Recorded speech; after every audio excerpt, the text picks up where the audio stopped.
Olá pessoal, Alessandro Fatioli falando, hoje dia 22 de fevereiro de 2023 e esse vídeo é para falar sobre um assunto muito sério e importante, sobre isenção de ICMS e IPI na aquisição do primeiro veículo para táxi.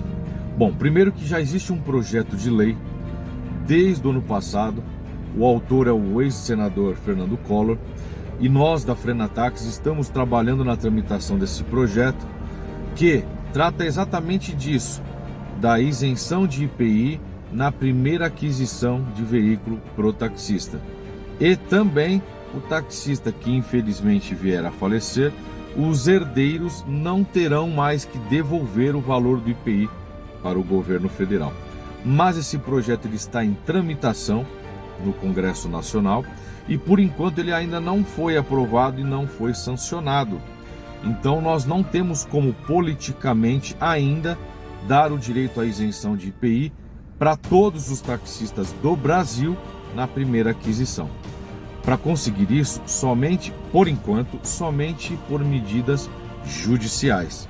E existe um precedente sobre o assunto, existe uma jurisprudência e que alguns advogados agora começaram a oferecer esse serviço para os taxistas de São Paulo que foram sorteados no Alvará, né? São 5.000 taxistas que serão contemplados ao total e então são 5.000 pessoas, aí 5.000 potenciais clientes para esses advogados.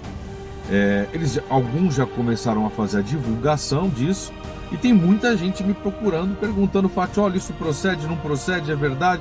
Sim, existe uma maneira legal, né, judicial de conseguir a carta da isenção de IPI, mas isso não depende da parte política. Como eu já disse, existe um projeto de lei que nós estamos trabalhando, a Frenatax, mas ainda não foi sancionado, portanto só por medida judicial.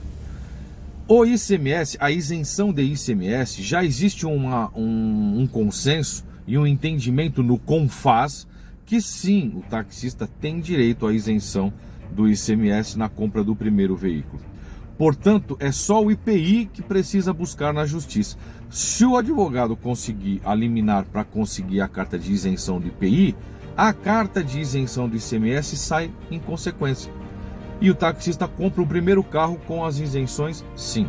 Porém, eu por enquanto não vou indicar advogado nenhum, só vou indicar quando algum advogado, ou enquanto não vou indicar advogado nenhum, só vou indicar quando algum advogado ou alguns advogados que tramitam no mundo do táxi, que entendem de táxi, que sabem como o mundo do táxi funciona e que eu conheça, aí eu indicarei, né? Mas por enquanto vocês procurem o advogado que vocês acharem melhor e eu não vou me envolver com isso, porque a minha luta no táxi é política e não judicial. Mas repito, se aparecerem advogados que eu conheça e que entendem do mundo do táxi e que tenham expertise nesse assunto de buscar uma liminar para conseguir a carta de isenção do IPI, eu indicarei com o maior prazer. Mas por enquanto eu não indicarei nenhum e os senhores procurem aqueles que os senhores acharem melhor. Uma observação: dificilmente o taxista sai perdendo com esta situação. Mesmo que judicialmente no futuro ele perca a ação, o máximo que vai acontecer é ele ter que devolver o valor do IPI para o governo. O valor do ICM ele não vai precisar devolver.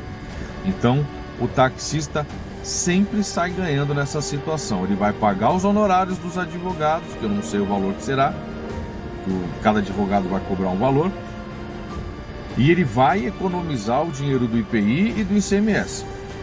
Se lá no futuro ele perder a ação, ele devolverá apenas o valor do IPI e o ICMS ele ganha. Então o taxista sempre sai ganhando nessa situação. Basta procurar um advogado sério, competente e que saiba o que está fazendo. Tá bom? Tamo junto.